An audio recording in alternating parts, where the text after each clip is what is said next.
Amitabha.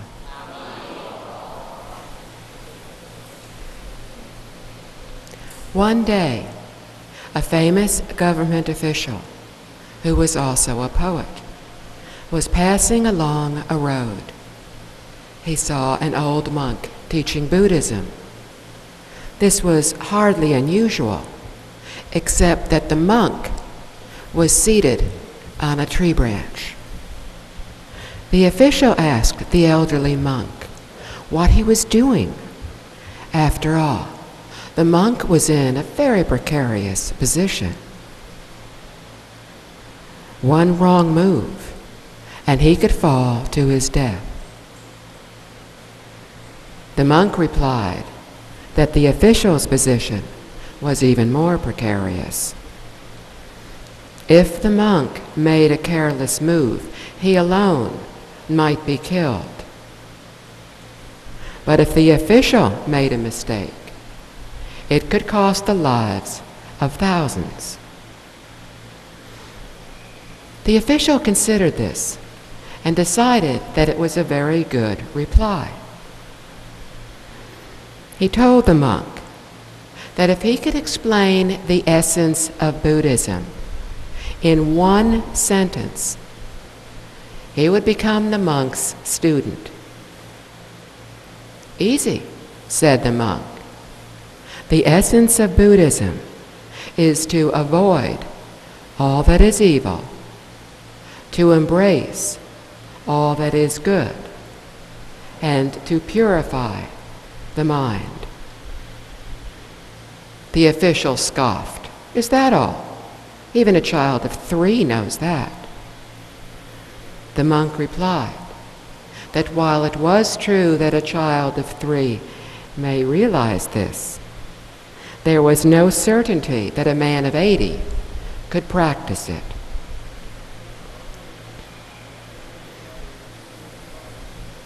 The monk in this story was absolutely right. It is one thing to know what we are supposed to do, but it is an entirely different matter to be able to do so. But without doing what is good, we will be unable to benefit others or ourselves. We will be unable to help all beings find their way to genuine happiness and secure their liberation from suffering. How do we begin to realize the truth? And then, how do we think and behave when we have done so? We can begin by looking at how Buddhism is viewed and defined today. Many people respect Buddhism for its strong ethical belief system, which focuses on training one's own mind rather than on controlling others. Buddhism is valued for its teachings, which stress the daily observance of compassion for all beings, and for its emphasis on understanding the eternal principles of life, which will lead us to awaken our innate wisdom. Anyone can practice the various meditation methods, as well as the chanting of mantras or of a Buddha's name. All of these will help to increase one's awareness and concentration, which can help lead one to awakening or simply enable one to obtain a calmer, clearer mind. Buddhism has a long history of equanimity and peace. A war has never been declared in its name. And in a world which has seen untold suffering from war, a belief system that focuses on looking within to overcome one's own shortcomings, not on conquering other people, is highly respected. Understanding and practicing the teachings will enable us to find the answers to our questions and to learn how to lead more meaningful lives. Like all good teachings, what the Buddha taught can benefit all people, Buddhist and non-Buddhist alike. Today, many people regard Buddhism as a religion. Merriam-Webster's Collegiate Dictionary defines religion as the service and worship of God. But Buddhas are not gods. The person whom we know as the Buddha over many lifetimes uncovered the goodness, compassion, and wisdom that lay within his true nature. He achieved supreme enlightenment, and in doing so, became an example of what we too can achieve. We have within each of us our own true nature, our own Buddha nature that is waiting to be fully awakened. Once, the Buddha was asked if he was a god. The Buddha replied that no, he was not a god. Then was he an angel? No. A spirit? No. Then what was he? The Buddha replied that he was awake. Since the Buddha, by his own assertion, is not a god, we do not worship him. We respect and are grateful to him for teaching us the way to be liberated from the cycle of birth, death, and rebirth, and to become perfectly enlightened, just as he was. Religion is also considered a belief in a supernatural power or powers, regarded as the creator and ruler of the universe. But the Buddha is neither. The Buddha did not create the universe.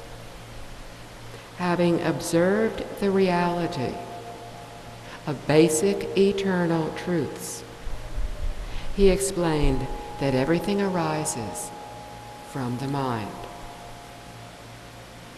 In effect, the universe is the creation of all our thoughts and behavior, not the creation of any one being. Neither does the Buddha govern the universe.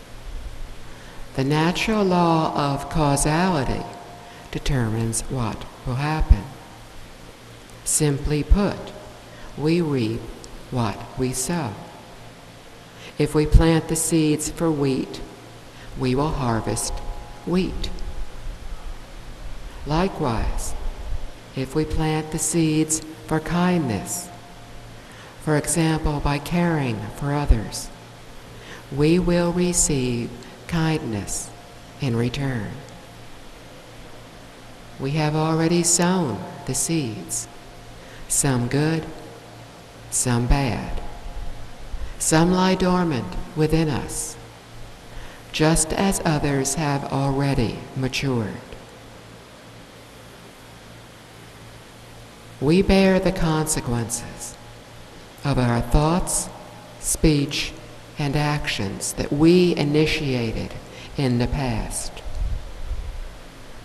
No other being, no matter how compassionate or wise, can bear the consequences on our behalf. We alone are responsible for our individual lives. Just as our lives today are the direct result of what we did in the past, what we do today will similarly and unequivocally create our futures. It is the belief of many religions that heaven and hell are permanent and everlasting.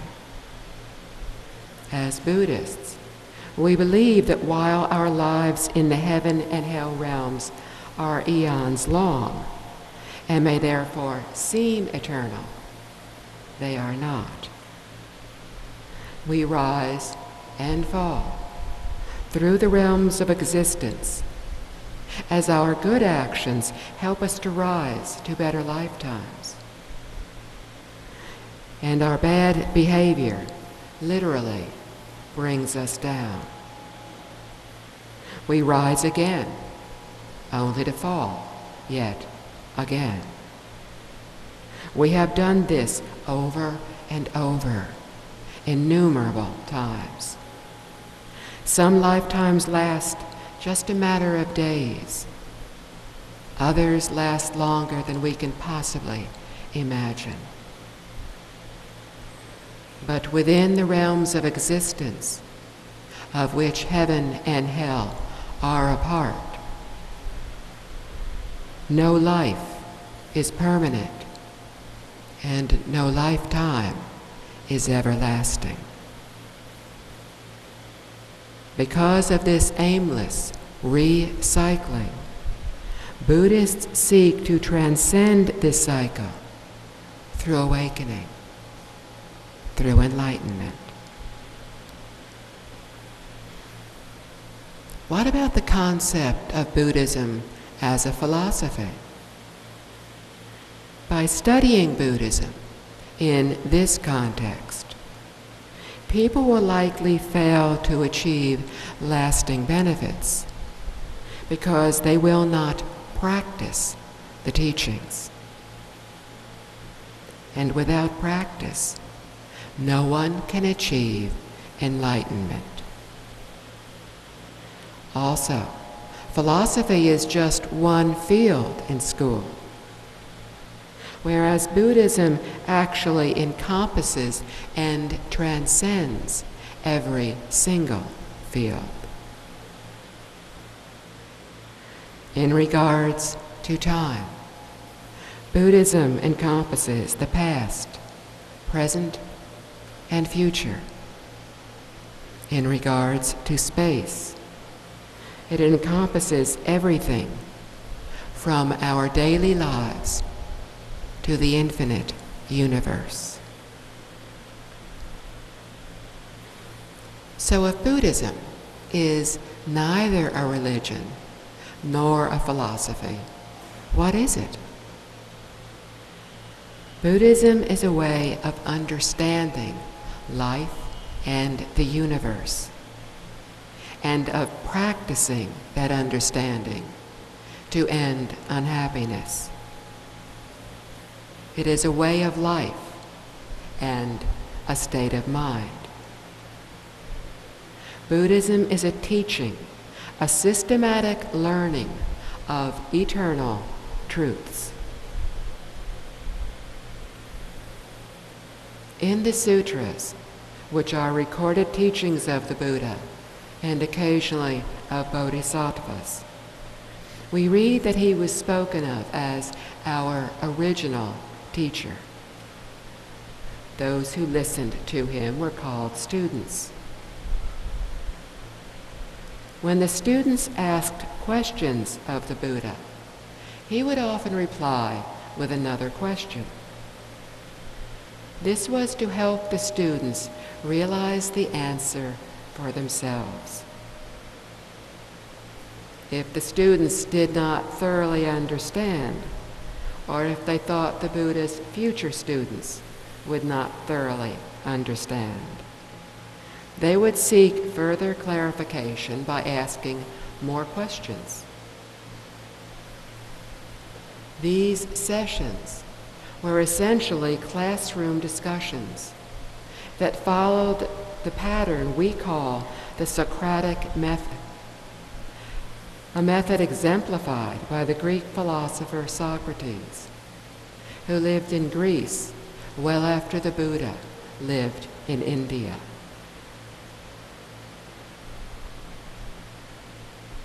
The Buddha did not conduct ceremonies.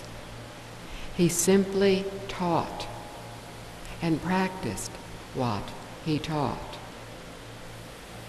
As a teacher, he stepped out of the confines of the time in which he lived through his practice of equality.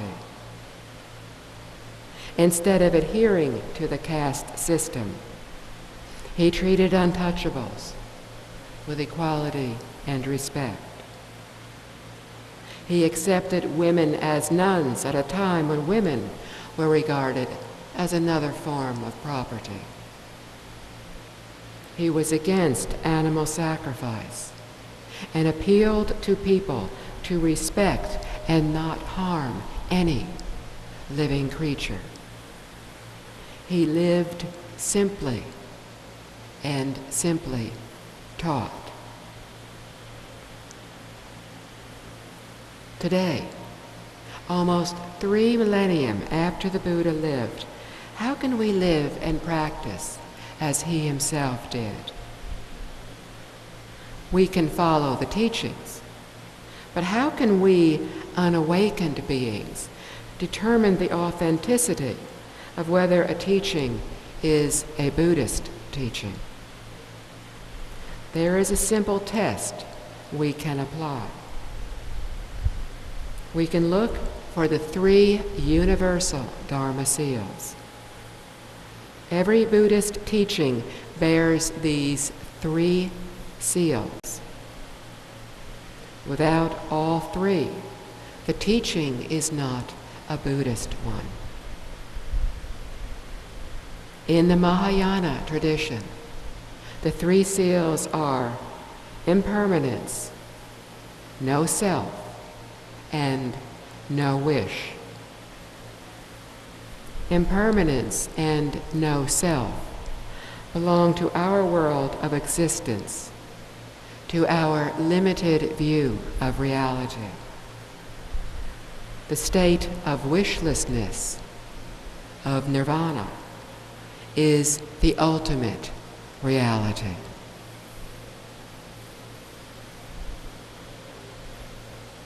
The first Dharma seal stresses that all fabricated things are impermanent. These include our thoughts and feelings, ourselves, our world, and everything around us. Our thoughts and feelings are in a constant state of flux. One moment, we may be happily laughing, and in the next, miserable, as something that is said deeply hurts us. We are constantly changing. Our body cells are continuously regenerating themselves. We can see this in a general sense when we look in a mirror. What we see in the mirror is not what we saw a year ago. It is similar, but not exactly the same. Knowing that a flower will not be around forever, or that the person we love will no longer be with us one day, will remind us to cherish our time with them and not take them for granted. Realizing that a wonderful moment will soon be gone will motivate us to appreciate it now. We do not want to regret later that we missed an opportunity because we thought there would be another chance to enjoy it later. Understanding that nothing is permanent will help us to accept the fact that the people and the things we love will not be with us forever. We will thus value them even more. Also, knowing that everything changes, including unhappiness, gives us the hope that unpleasant circumstances may improve for the better, that negative conditions may later turn positive. The second Dharma seal explains that nothing that exists has an individual self. When we look in that mirror, we perceive what we think of as self. We look a little different than we did a year ago, but we perceive ourselves as being the same person. But once we think of me, it becomes natural to think of you and others. That is how discrimination, with all its inherent ills, starts. Eventually, we discriminate against everyone and everything. But I is composed of minerals and elements that used to be someone else or something else. 100 years ago, I did not exist. 100 years from now, I will no longer be here, at least not in this form. Part of the physical I may be in a flower. Part of it may be in a cloud. No more I. At some point, each of us will die. If we understand that throughout the universe there is only one being, and that we are therefore all part of one another, that we are not individuals, that our component parts will separate and reform, and that our loved ones are already one with us, then we will not be overwhelmed with sadness when the physical separation occurs. Hearing that nothing has an individual self might be very difficult to accept. Perhaps we can appreciate this concept more if we look at an example that demonstrates interconnectivity, such as pollution. To pollute the environment, or to pollute one part of our body, is to pollute and harm the whole of ourselves. When one organ in our body is nourished or polluted or hurt, our whole body will be affected similarly. Likewise, being part of a single, bigger entity, to nourish ourselves is to nourish all beings. Understanding that there is no independent self, and that we are all interrelated, and all part of one another will bring us a sense of togetherness and peace. While viewing ourselves as individuals can lead to feelings of isolation or superiority. If we feel we are separate from everyone and everything, we might be unable to connect with others and become caught up in self-pity. On the other extreme, feeling that we are separate from everything and everyone, we might be unable to connect with others. And in this feeling of separation, we might begin to think that we know the best way to do things, and that others are not as bright as we are. Feeling superior can lead to the justification that it is right to impose our views on others, and that controlling others is justifiable.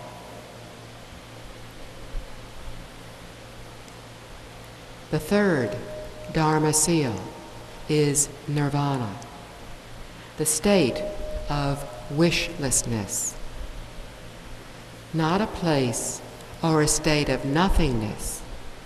Nirvana is a state that is beyond suffering, beyond craving for worldly existence or sensory indulgence. It is the extinction of the ideas of self and other, birth and death, gain and loss. It is the cessation of thinking that I can attain happiness even though others have not, or that the distress of others is their concern, not mine.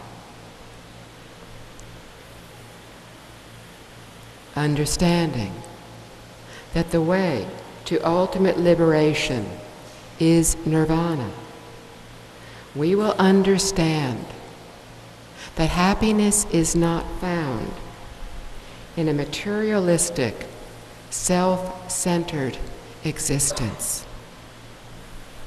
It is achieved through compassion, moral self-discipline, meditative concentration, and innate wisdom. Only by passing to a state beyond anything we can now imagine or attempt to describe will we truly be free and be able to help others be free as well. Freedom from suffering, nirvana, sublime happiness. Knowing the goal, how do we proceed? How can we help others to be free? How can we help others to find happiness? One way is through the practice of the 4 immeasurable minds. The first mind is that of loving kindness, which is offering happiness to others. The second is the mind of compassion, which is the intention and wish to alleviate the suffering of others. Third is joy, which is felt when beings experience happiness. And fourth is equanimity, being neither averse to nor attached to anything. We should understand that we cannot cause others to transcend suffering or to feel happiness or joy. But we can still have the wish that all beings will be able to accomplish such freedom and joyfulness. Ideally, one day, we will naturally want to practice all four because of our love for all beings. But realistically, until that day, we need to start from where we are and what we can relate to. Thus, our practice of the four immeasurables can begin with wanting others to be happy.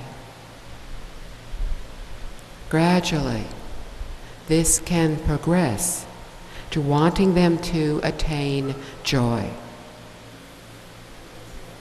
Happiness is a physical state, joy a mental state. The attainment of joy, as well as the wish for others to attain the state of joy, is a higher level achievement, higher than the state of physically feeling good. We can start this practice with those who are closest to us, our family and friends. We can then extend it to those we know and like, and gradually keep expanding this practice outwards until we feel loving kindness, compassion, joy, and equanimity for all beings in our world, and eventually for all beings throughout the universe. Ultimately, the capacity of our mind to care for all beings becomes immeasurable. Then our mind embraces the expanse of space and encompasses the vastness of the universe. These four stages are akin to how a fire grows from strength to strength. First, to start the fire, we need paper and thoroughly dry kindling wood. There must be no draft, and we must tend our fire very carefully. As it begins to burn more strongly, we can add larger pieces of wood, which in turn increases the fire. Eventually, when our fire is blazing intensely, even adding large logs that are not yet dry can still fuel the fire.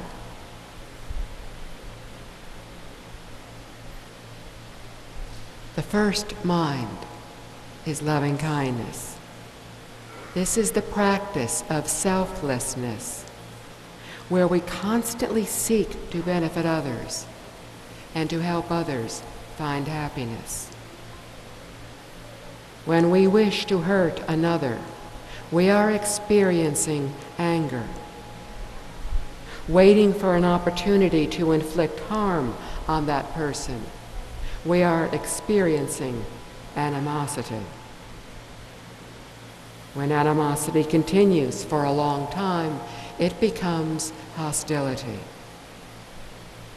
When we act upon these thoughts through speech or actions, the hostility becomes cruelty. To counter these destructive emotions, we need loving kindness.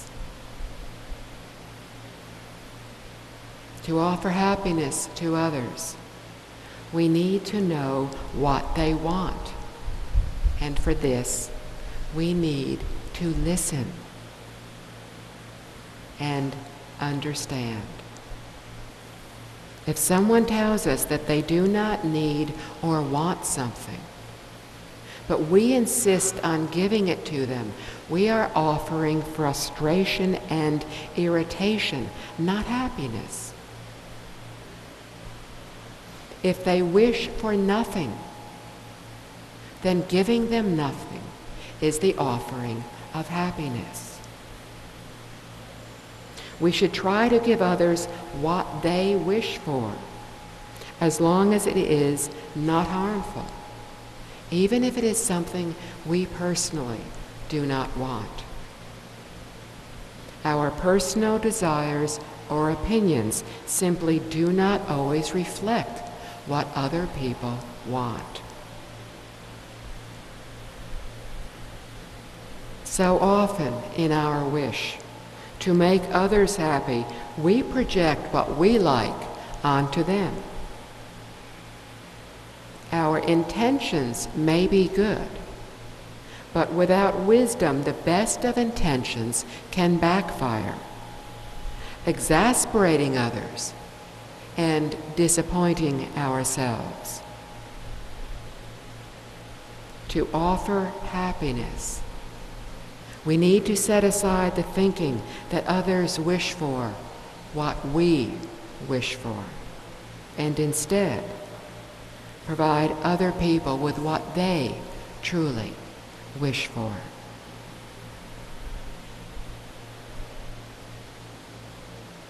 The second mind is compassion,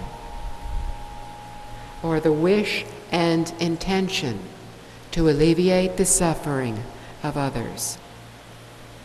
It counters sorrow and anxiety. It is the unconditional care and concern for all beings. The ability to realize that all beings experience distress, not just ourselves or those we care for. All too often, we find ourselves trying to alleviate the distress of those we care for, but completely disregarding the distress of others, people whom we care for or perhaps even dislike. Ideally, our compassion should be held equally for all.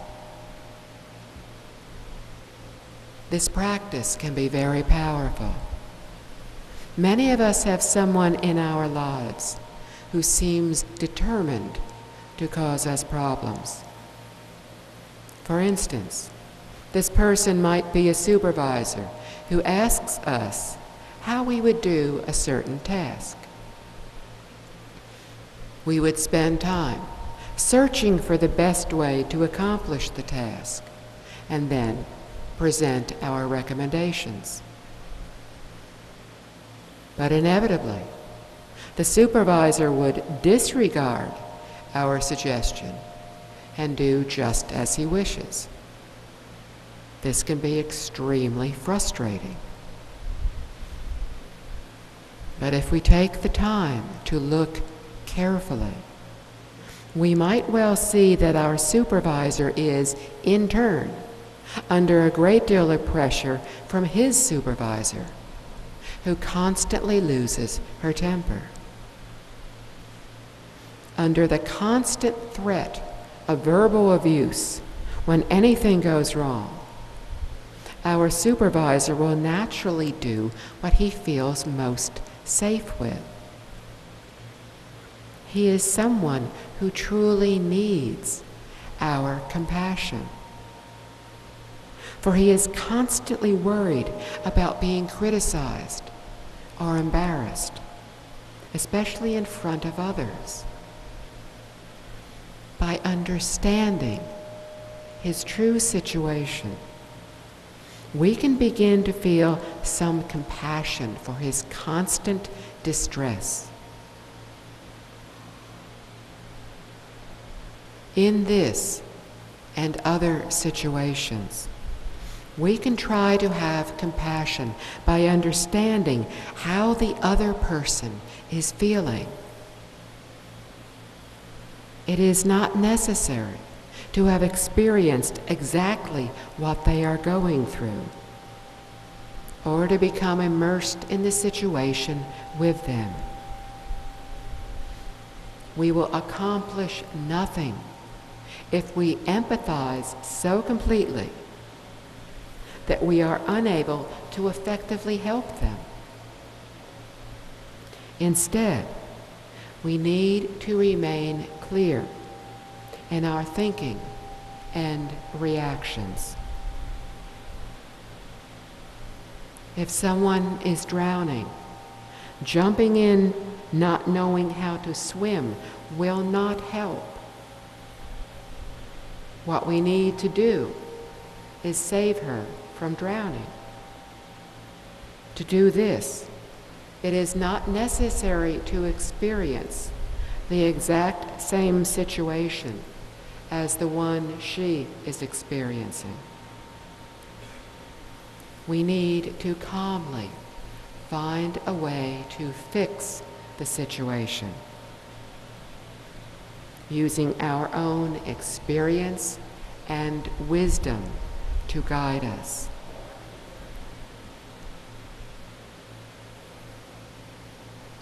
The third mind is that of joy, which is wanting all beings to be free from unhappiness and being sincerely happy without any trace of jealousy when they accomplish this. Joy counters sadness. It is a state of great contentment and ease. All too often, we wish to control others. We become irritated when they fail to behave as we wish. If others then praise them for the behavior, we become even more frustrated. But we should feel happy for them. If the person is genuinely happy in what they have chosen to do, and their actions have not harmed anyone, then yes, we ought to feel joy for them.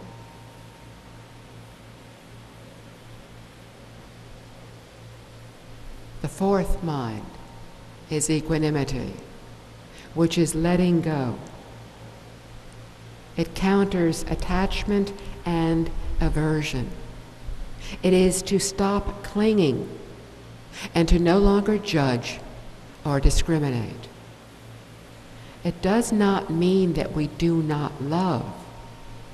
It means that we love equally and impartially, like a mother who loves all her children.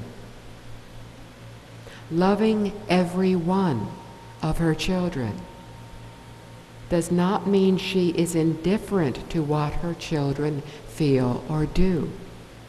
She simply loves them all unconditionally and without expectations. Equanimity in love is non-possessive. It is like the sun shining on all beings equally. The sun does not differentiate, deciding to shine more on one being and less on another. Neither does the sun cling to those it shines on.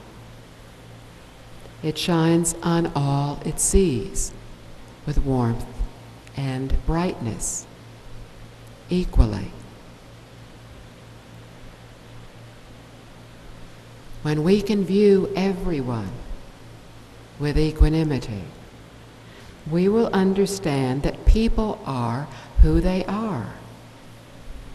If we expect them to conform to our ideals, we will smother and destroy them. It would be much better to just accept people as they are, without any of our preconceived views or personal judgments. Our only wish should be for them to be free from suffering and to be happy and filled with joy.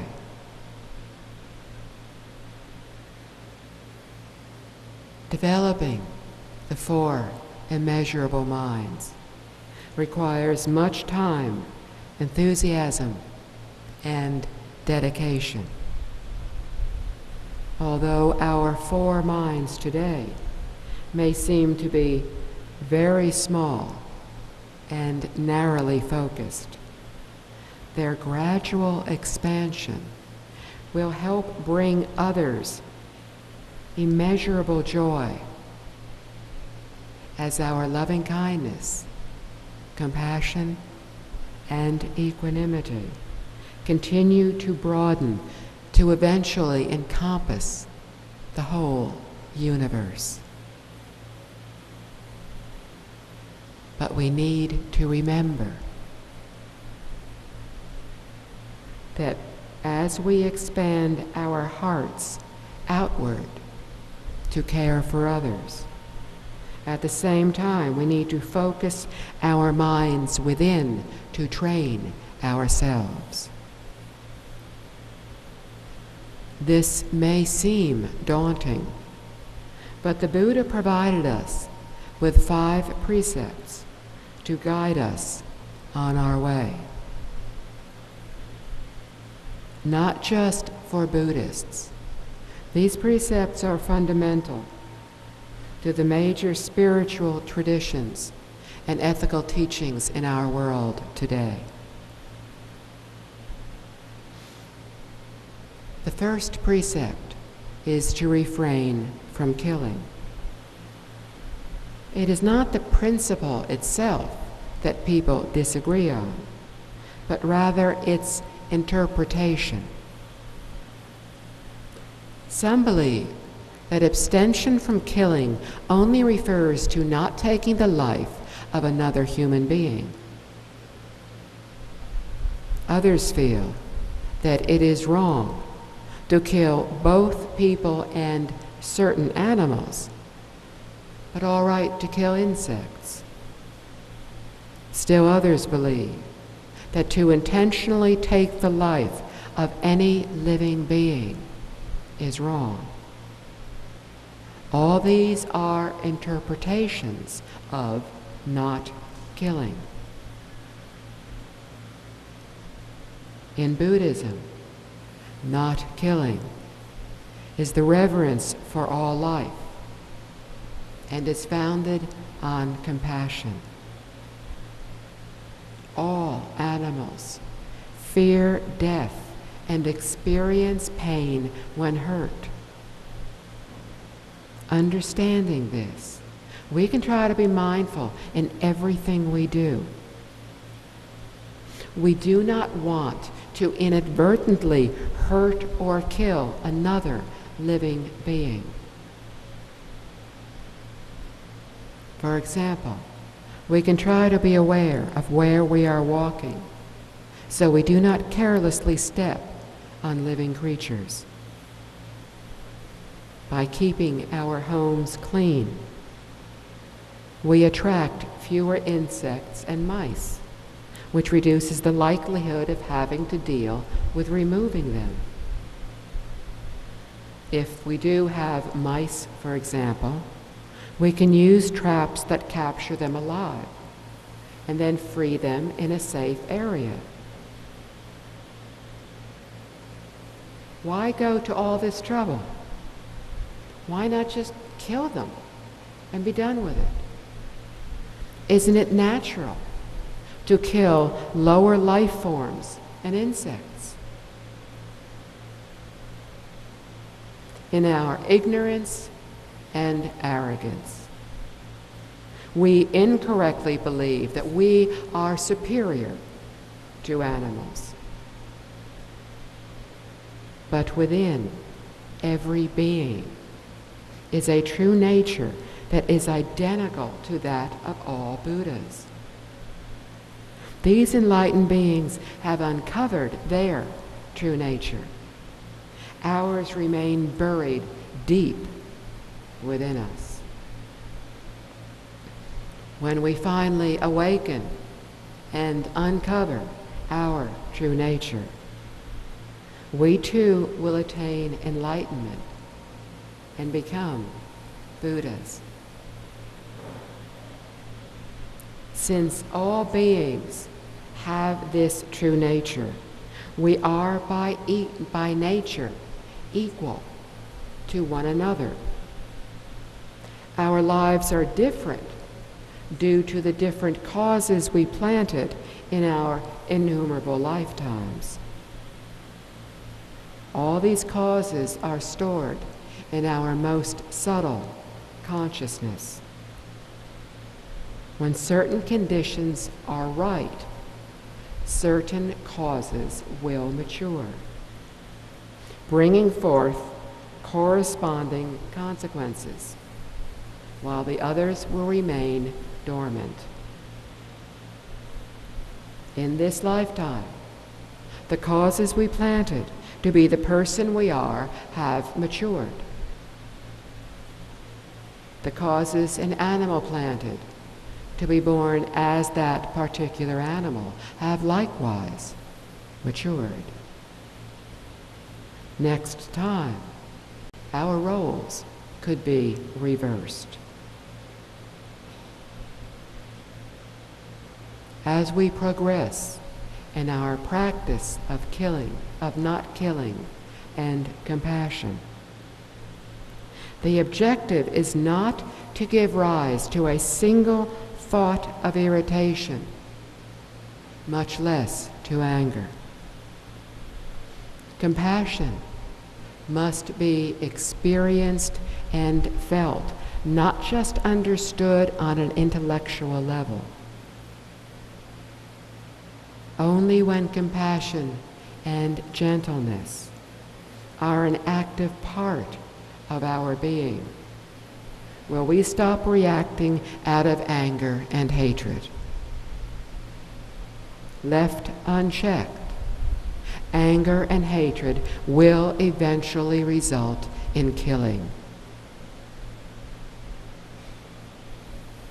Only when loving kindness is a functioning part of all of us will we end the wars within and between each of us and attain peace for all.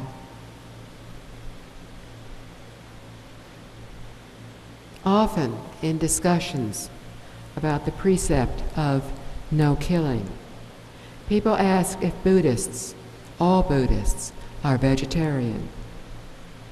Actually, the Buddha never told us that we needed to be vegetarian.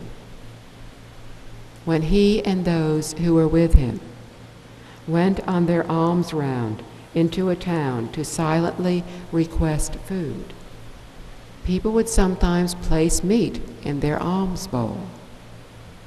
So the Buddha ate meat when it was offered to him. But he did provide guidance as to when eating meat was inappropriate.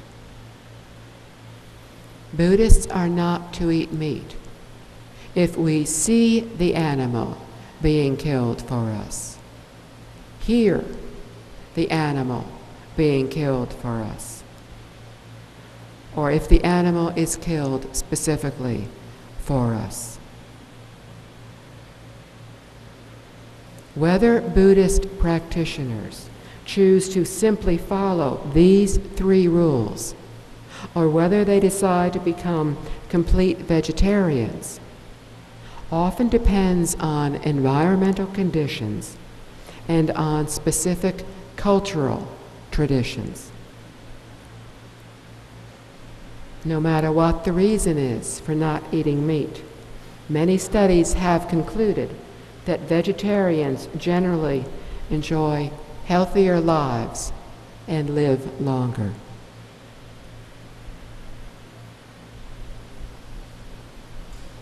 The second precept is to refrain from taking what is not given.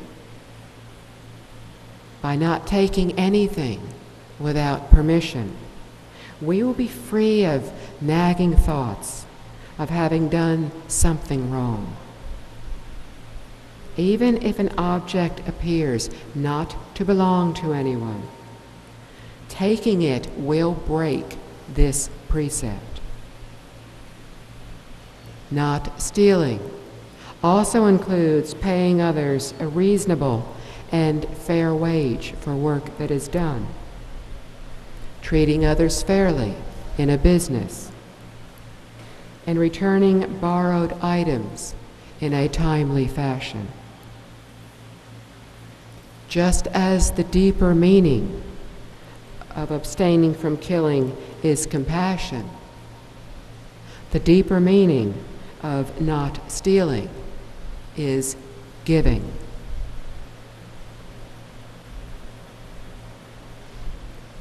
The third precept is usually interpreted as refraining from sexual misconduct.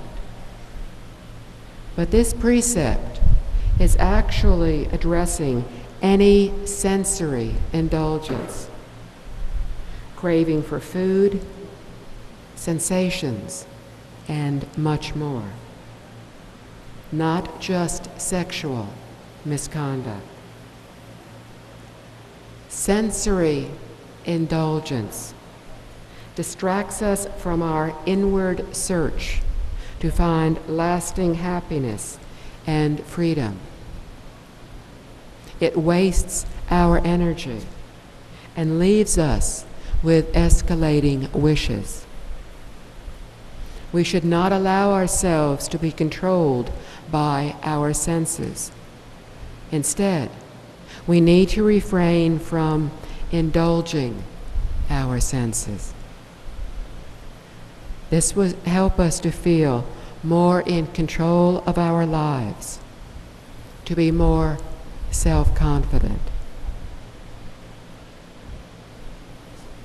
The fourth precept is to refrain from telling lies. We should not deceive others for our benefit or for the benefit of those close to us. Instead of separating people with careless speech, we can use speech to bring others together, creating understanding and harmony. Not lying also means that we speak at the right time and in accordance with the facts. We are logical and say what is useful. We do not gossip or boast. By following this precept, we will find ourselves using words that are correct, honest, and beneficial. This will stop us from creating negative consequences for ourselves. Because we are honest and thoughtful, we will have the trust and respect of others. And by not offending others or causing dissension, we will get along well with people. In our practice of not lying, we need to also use wisdom and compassion. What should we do when a friend asks us how we like her new haircut? Or when you are driving to meet friends for dinner and your husband asks if what he is wearing is okay? It is too late to do anything, and complete honesty at this point will not be helpful. It would be kinder to not say that the haircut is too short or that the shirt is an unbecoming color. If our genuine intention is to avoid hurting the other person and not to flatter, then we can say the haircut and the shirt are fine.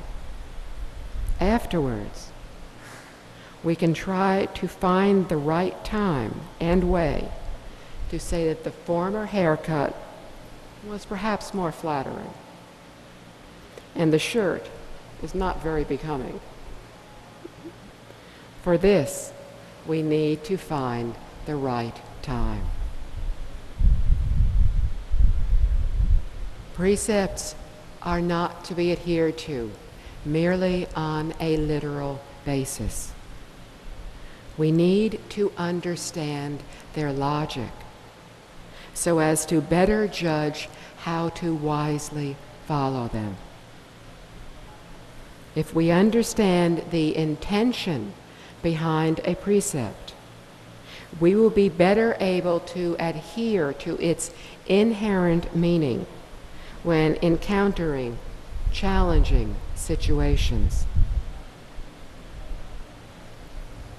One good example of a precept that is easier to follow if one is aware of its underlying meaning is the fifth precept of refraining from intoxicants.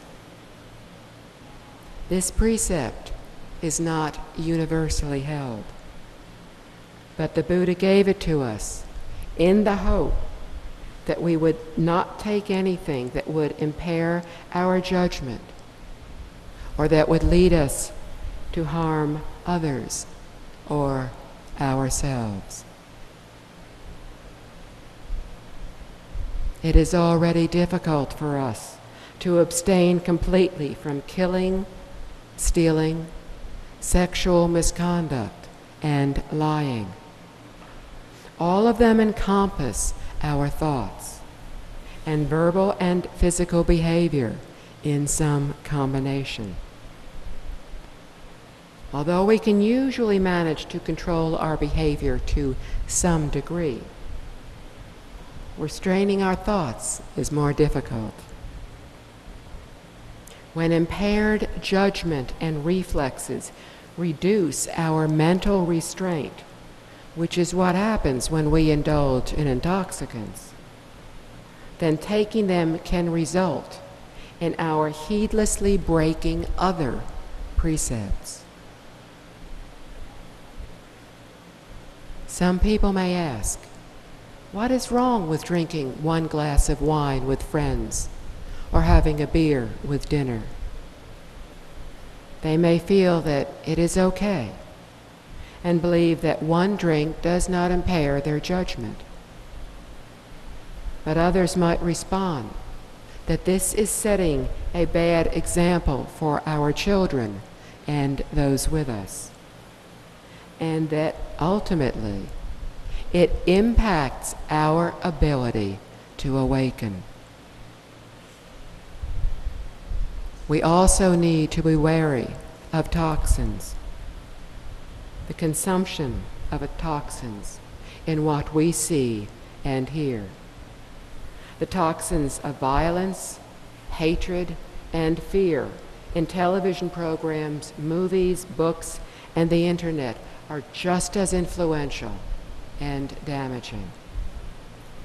We need to be careful in what we consume through each of our senses and to make wise choices in what we read and view.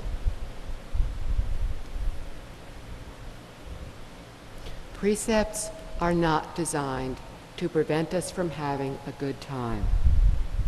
They help us to find and develop the inner strength to think and conduct ourselves correctly. By knowing how to be more mindful in our thoughts, speech, and conduct, we will be freer and less worried about behaving improperly or inadvertently hurting others. We will have the confidence that we are on the right path to liberate ourselves and to help all beings be liberated as well. And with that confidence in our chosen path, at some point in our learning and practice, we will likely wish to formally commit ourselves to the Buddhist path. To do this, we take refuge in the three jewels of the Buddha, the Dharma and the Sangha. When we do so, we are not taking refuge in someone or something outside of ourselves.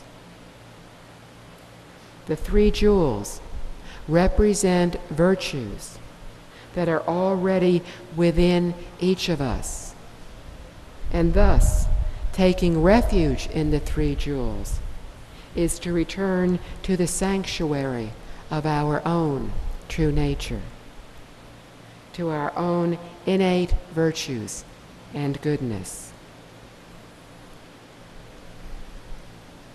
When we take refuge in the Buddha, we are leaving blind faith and delusion behind us as we seek to awaken and uncover the true nature within us.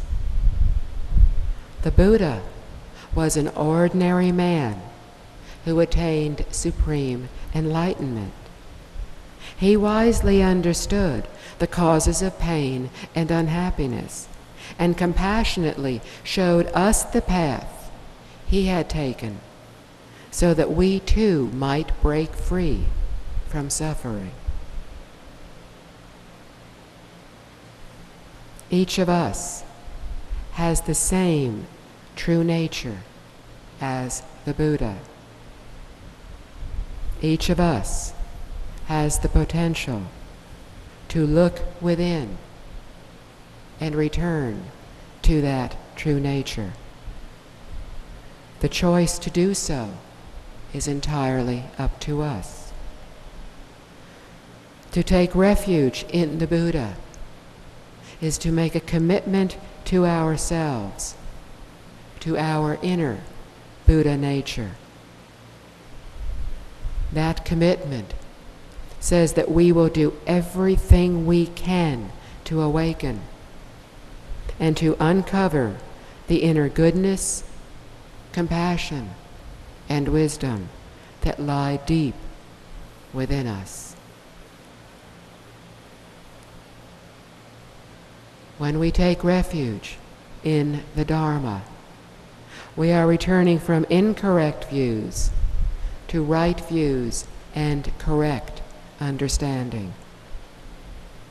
Our present lack of awareness and proper comprehension have obstructed us from seeing the reality of life and caused us to look at everything in a distorted way, as if we were looking at things through a tiny, blurred window.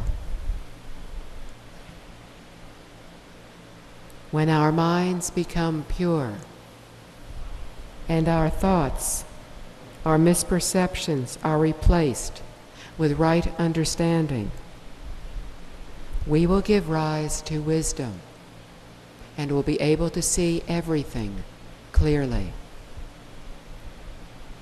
Since sutras are records of the Buddha's teachings and describe the truth of the universe, we can use the sutras as guidelines. If our thinking coincides with what is in the sutras, then our comprehension is correct. Only when we clearly see the whole can our viewpoints and understanding be wise.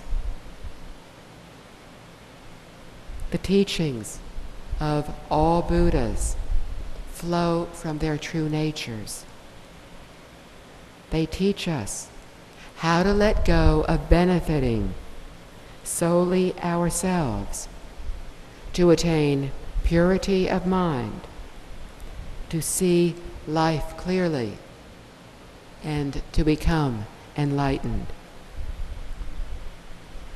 Upon hearing the teachings, we should be respectful and remind ourselves to cultivate right understanding and proper views.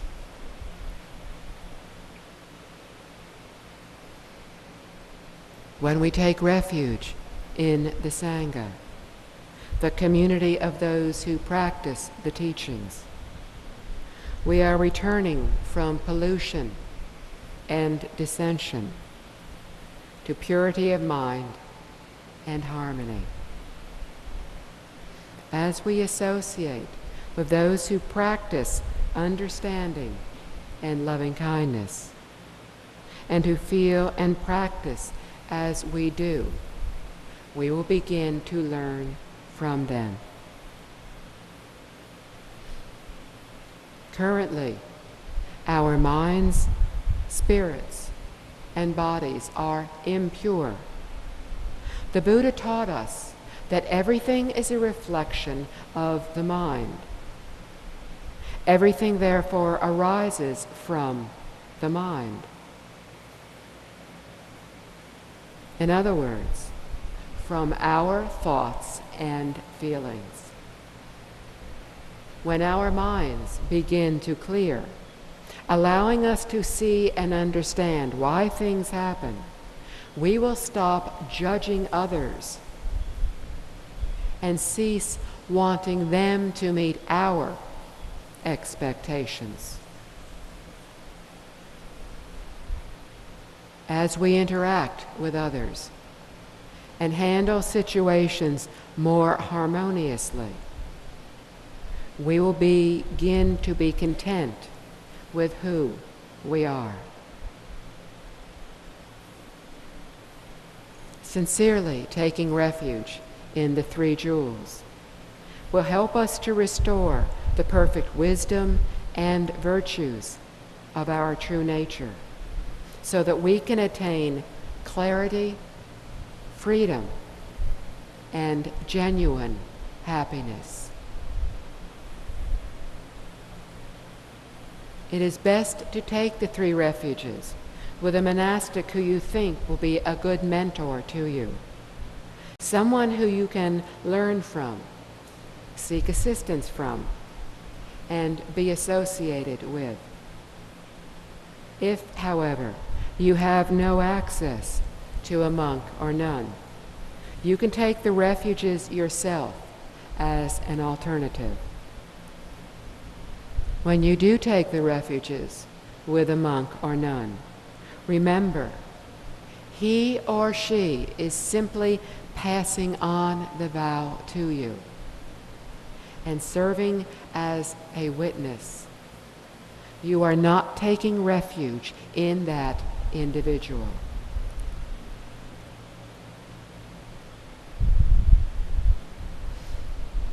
I am often asked why I became a Buddhist, why I took refuge in the three jewels. Buddhism is logical, and for me, it feels right. The Buddha himself exemplified compassion, joy, and equanimity. He practiced what he taught. He was honest. He advised us not to blindly believe anyone, but to carefully consider what that person is saying. He was open-minded. He spoke of ending the wars within each of us to find peace without. He was insightful. He taught that our lives are the result of what we had previously thought, said, and done. He experienced, espoused, and epitomized the reality of the oneness of the universe. Ultimately, the reason that the Buddha's logical approach feels right for me is that Buddhism appeals to my innermost nature, my own Buddha nature. The next question that I am often asked is, what school do I practice?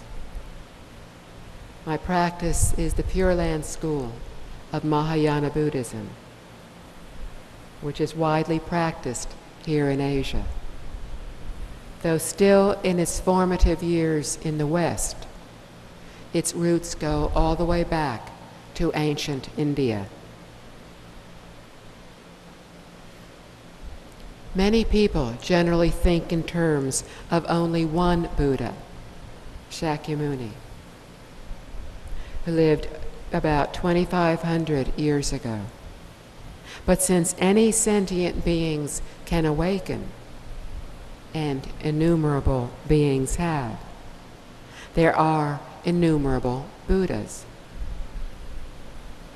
Shakyamuni Buddha, after his enlightenment, explained that he saw not only his past lifetimes, but also how the future would unfold. Shakyamuni saw people in our time having more afflictions, worries, and wandering thoughts. Our deep-seated bad habits, having become even more entrenched over thousands of lifetimes, make liberating ourselves solely by our own efforts almost impossible. He knew that to end one's problems and attain lasting happiness, many people would need the help of another Buddha, Amitabha, the Buddha of infinite light and infinite life. Almost all of the teachings by Shakyamuni were the result of his being asked a question in a departure from the norm, and when the time was right. Shakyamuni initiated the teaching that introduced Amitabha and his Pure Land. This spontaneous teaching by Shakyamuni is one of the reasons this teaching is so special. In this teaching, Shakyamuni recounted how the Bodhisattva Dharmakara, after witnessing the suffering of sentient beings, spent 5 eons studying all the Buddha lands. Dharmakara then made 48 vows, the fulfillment of which would create the Western Pure Land of ultimate bliss. He declared that he would not attain Buddhahood unless his vows for a perfect Pure Land, where all beings would advance along the Buddhist path and never again fall back into samsara, were accomplished. Once his vows were accomplished, Dharmakara Bodhisattva became Amitabha Buddha. He is now speaking the Dharma in his Pure Land and helping all who are truly sincere in their vows to be reborn there. With help from Amitabha, we do not have to rely solely on ourselves to attain enlightenment as we would with other methods. In Pure Land Buddhism, we rely on the Buddhas and Bodhisattvas to help us. Thus, reliance on self and on another are combined as we request by way of our mindful chanting that Amitabha Buddha, through the strength of his vows, help us to be reborn in the Pure Land as we breathe our last breath in our present body. Amitabha also vowed that once we attain this rebirth, we will always progress in our practice and learning. We will be able to continue our practice in the Pure Land, or, when we choose to, return to this and other worlds to help others. We do so without being affected by unfavorable environments or our former bad habits. If we wish, we will be able to do this before we attain supreme enlightenment.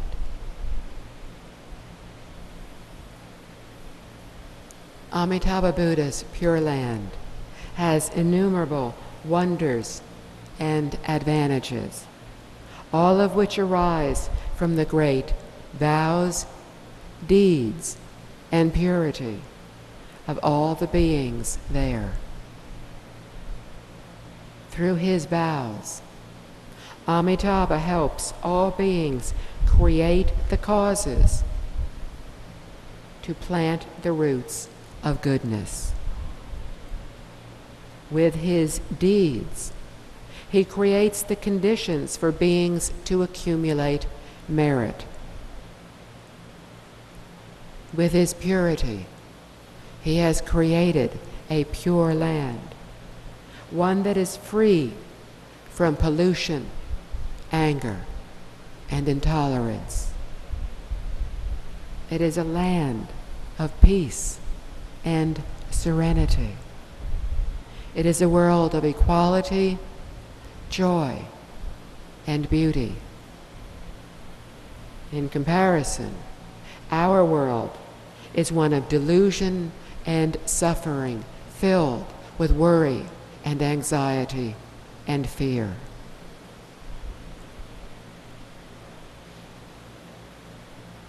For countless people, Pure Land practice is the most suitable for several reasons.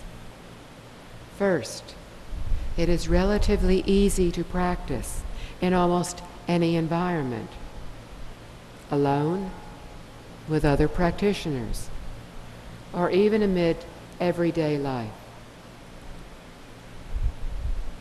Second, there are no difficult entry-level criteria.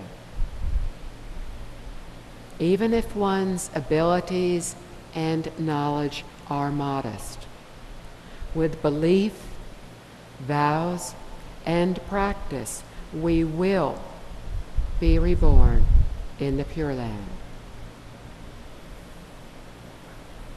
Belief means that we need to believe in the Buddhas and their teachings, and in causality.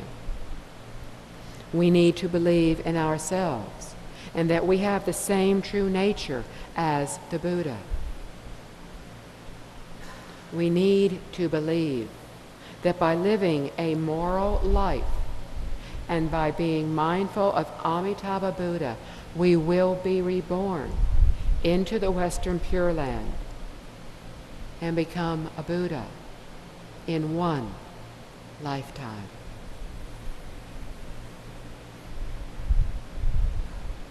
And third, due to the vows of Amitabha, achievement through this method can be attained more quickly and easily than with other practices.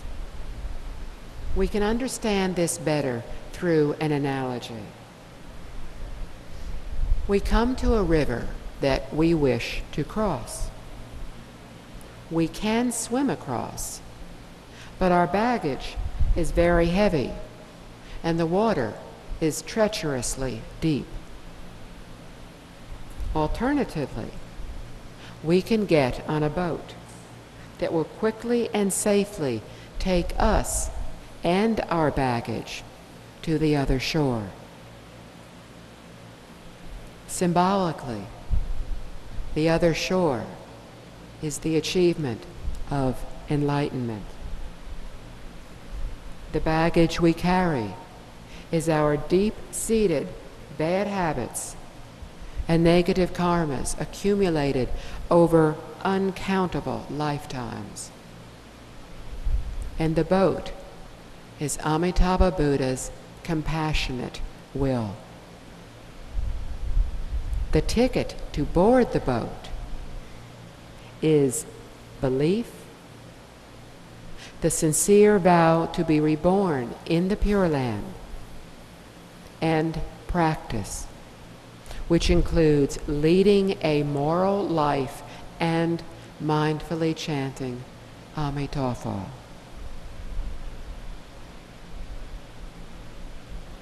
The simplest way to practice Pure Land is by chanting Amitabha. Amitabha is the name of Amitabha Buddha in Chinese. It does not matter whether we chant in Chinese or any other language, as long as we do it properly. When we chant, the sound of Amitabha arises in our minds. And as we utter Amitabha, our minds concentrate on and embrace that sound. While chanting, do so sincerely and continuously. As one keeps chanting and the mind focuses on the sound of Amitabha, errant thoughts are replaced with pure thoughts. In this way, we also create less negative karma. After Amitabha has been in our mind continuously for a long time, our true nature, our Buddha nature, will gradually be uncovered. Amitabha Buddha is the wise and compassionate teacher who understands everything and is always thinking of us, lifetime after lifetime after lifetime. We are the students who are trying to learn and practice. Just as a good teacher listens to the calls of help from a student who is looking for the right answers and for help. If we have unwavering belief, vow to be reborn in the Pure Land, and behave morally and sincerely practice, Amitabha will respond. He is like the mother who always thinks of her child. If the child does not in turn think of his mother, her thoughts will not help. But if he also thinks of her, they will eventually be reunited. In such a way, Amitabha is always thinking of us, waiting for our thoughts to turn to him, so that we may come together. When we chant to the point of single-mindedness with the sole thought of Amitabha, we successfully form a connection with him. In fact, we become one with him. In that instant, we are in the Pure Land, far to the west and deep within us. As we breathe our last breath in this world, if we can form this connection, this oneness with Amitabha, we will attain our next rebirth in the Western Pure Land, and we will leave suffering behind. Once there, we will have all the time we need to continue our practice and learning, for we will be in the company of Amitabha Buddha and all the bodhisattvas who are there. They will help us learn all the ways to wisely and compassionately help all beings. This is why I have chosen the Pure Land path. For me, it is the most suitable. It feels absolutely right.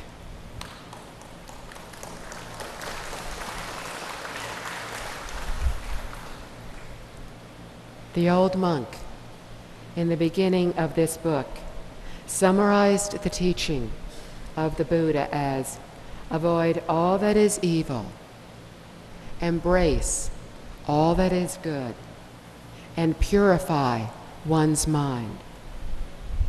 How? Find a new way. Awaken to a new approach.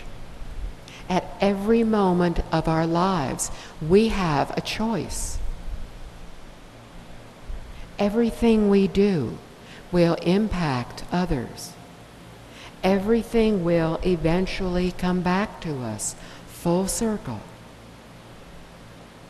We can continue to act based on our erratic thoughts and be pulled frantically one way and then another.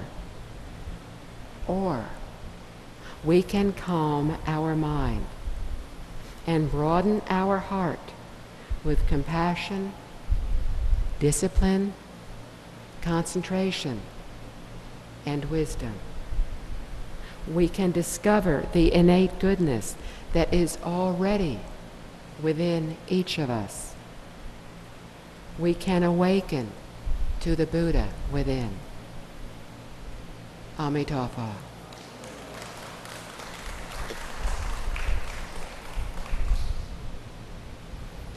Please repeat the dedication of merit after me. May the merits and virtues accrued from this work adorn the Buddha's Pure Land, repay the four kindnesses above, and relieve the suffering of those in the three realms below. May all those who see or hear of this bring forth the heart of compassion and understanding. And at the end of this life, be born together in the land of ultimate bliss. Namo Amitabha.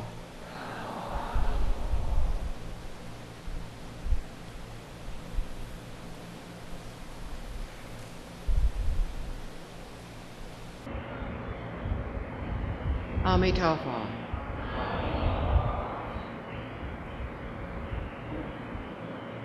How can we get along better with others? What can we do to stop being so self-absorbed? And how do we instead develop the mind of compassion and joy? We can follow the examples of bodhisattvas, beings who are awakened, who no longer feel jealousy or sadness, and who are dedicated to alleviating the suffering of all beings by showing them the way to liberation. These beings practice the 6 paramitas, or perfections, of giving, moral discipline, patience, diligence, meditative concentration, and wisdom. The first of the paramitas is giving. Giving counters greed and ensures that in the future we will have ample resources to continue helping others. The underlying meaning of giving is letting go. We need to let go of our attachments, to let go of our worries, our fears, our desires, and our selfishness, our putting ourselves above others. There are 3 basic levels of giving, 3 basic kinds of giving. First, we can give material resources. Just as important is to give of ourselves, our time, our energy or skills. Second, we can teach others what we know should they wish to learn. Third, we can inspire fearlessness in others, which occurs when we reduce their worries and apprehensions. The giving of wealth can be of material resources or our time and energy. What we have that others do not, we can freely give to them. When we see others with an urgent need, we can take the initiative and provide them with what they need, be it a material object or assistance in what they are doing. If we see someone who is without food, we can initially provide them with food and then try to help them find ways to become more self-sufficient. As our giving becomes increasingly unconditional, we will begin to feel more spiritually liberated. The more we give away, the fewer possessions we have to worry about. Soon, we will realize that we need very little to be truly content. For example, those with abundant wealth worry a great deal about protecting their wealth from theft and loss. After giving, we will find our worries reduced and our minds calmer. Lacking material objects to give, we can give of our abilities and energy. When we see others who need assistance, we can pitch in and help them. We do not need possessions or wealth to practice this kind of giving. We can just selflessly help others through our actions. But for some people, giving of themselves is more difficult than giving material objects. To be able to give of our time requires us to stop thinking of ourselves and to instead focus on someone else. For example, instead of watching a game on television, we can go outside and play a game with our children. Or we can help an elderly neighbor with some yard work. In addition, when we commit to doing something, we need to follow through on our promises. When we have difficulty giving of ourselves, we are falling back into selfishness. Initially, giving might seem daunting, but with practice, it will become more spontaneous and consequently more liberating. Teaching is another form of giving. By teaching others, we are helping them to learn how to rely more on themselves. We give material resources to try to solve immediate needs. But if we want to solve needs that are more far-reaching, we teach. It is not necessary to have exceptional skills. We can simply teach whatever we are good at. But when we teach, we should not hold anything back. Consider the situation where our supervisor asks us to teach a new employee our job. How many of us will hesitate? We might think, if I teach this person everything, he will replace me. What if I do not get promoted? I may even lose my job. I think I will hold back some important information.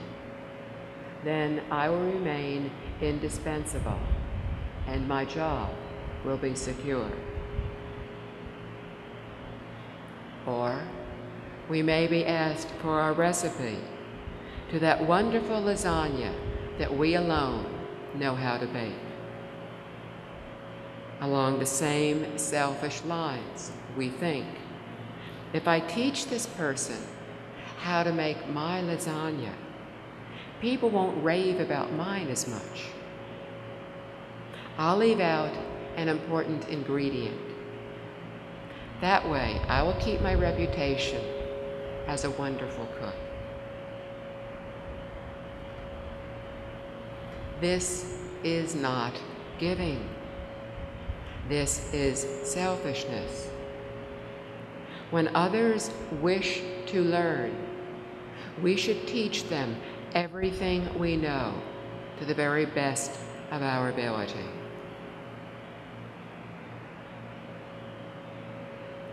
In the giving of teaching, the highest form of such giving from the Buddhist perspective is teaching others about causality, about the truth of the existence of suffering and the way to end it, and the way to liberate oneself from the cycle of rebirth. Teaching others everyday skills will bring happiness, but it will be short-lived. Teaching others how to become self-sufficient, thereby making it possible for them to provide for themselves and their families, will enable them to have self-respect and to care for those they love, as well as those who need help. But teaching others how to be permanently free from suffering will bring them genuine and lasting joy.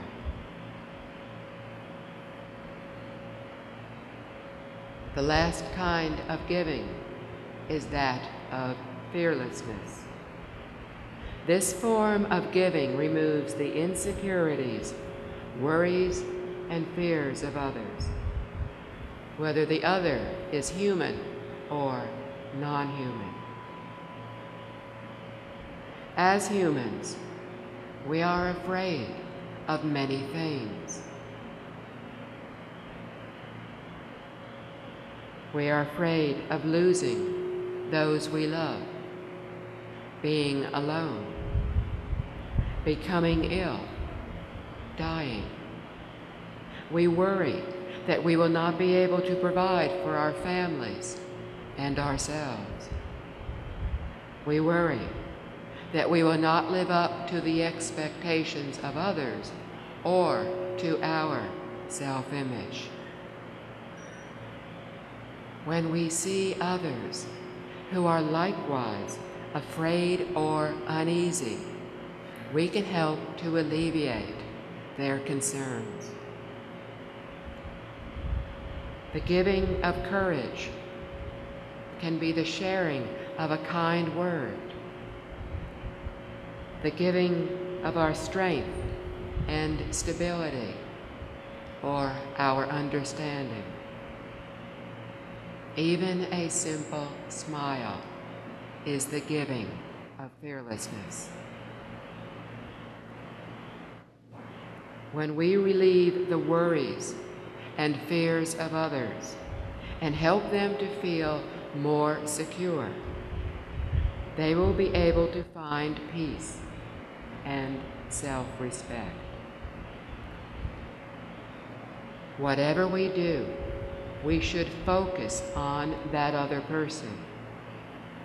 When we act with absolute sincerity, the smallest act or a few encouraging words can work wonders to alleviate the apprehensions of others. We can also give non-fear by helping wounded animals, by not participating in activities in which animals are harmed, and by reducing our consumption of meat and fish. Giving fearlessness is enabling all beings, not just humans, to feel safer around us. It is the practice of respecting all forms of life. Whether we give material possessions or our time and energy, we are practicing the giving of wealth.